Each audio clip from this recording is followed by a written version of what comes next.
pourrait presque croire à une vraie scène de guerre entre Américains et Allemands durant la Seconde Guerre mondiale.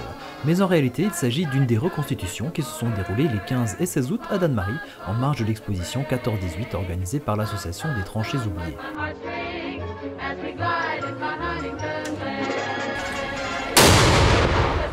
Beaucoup de choses à voir à l'extérieur, mais aussi à l'intérieur, puisque l'exposition s'est enrichie de 2 nouvelles salles.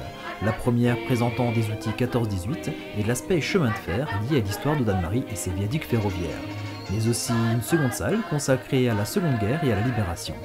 Depuis l'ouverture de l'exposition en mai dernier, l'ancienne usine Peugeot est devenue un lieu de mémoire incontournable, mais aussi un lieu d'échange et de partage. Et effectivement, on a eu énormément de personnes qui nous ont fait des dons. On a eu des choses de famille, on a eu des médailles, un peu d'armement, un petit peu d'équipement, ce qui est normal. On a énormément de témoignages sur la guerre d'Algérie ou bien sur la libération. Donc c'est émouvant parce que tous les dimanches qu'on passe, c'est un livre d'histoire que les gens nous racontent. Les gens attendent que ça pour s'exprimer et puis dire les souvenirs et voilà, c'est hyper émouvant. Et ce qui est encore plus émouvant, c'est que 3 mois après l'ouverture, on a atteint 1600 visites. Donc c'est... Et puisqu'il était écrit que cette exposition serait exceptionnelle, une bonne surprise attendait l'équipe chargée de planter le décor de la reconstitution. Non, ce bunker, on l'a découvert quand on a nettoyé le site. Et donc on a vu 3 cheminées, 3 emplacements de cheminées d'aération.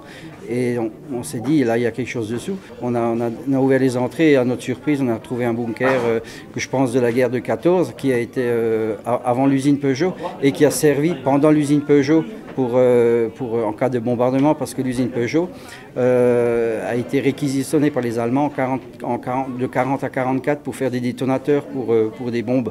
Donc je pense que c'était aussi un site d'une plateforme antiaérienne pour défendre l'usine en cas d'attaque. Parmi les milliers d'objets que l'on peut voir dans l'exposition, certains sont très rares, comme par exemple ce déboucheur d'obus.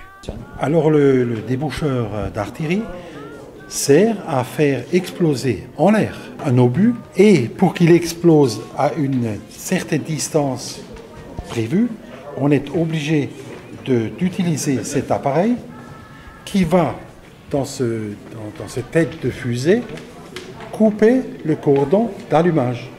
Et il va régler en fait le temps entre le moment où il sort du canon et les quelques secondes qu'il lui faut pour exploser. Ça, c'est un objet très très rare et surtout en l'état. Et je crois que le présenter ici à cette exposition est quelque chose de fantastique. Une exposition incroyable à visiter jusqu'au 15 novembre, les dimanches et jours fériés, de 10h à 17h ou sur rendez-vous.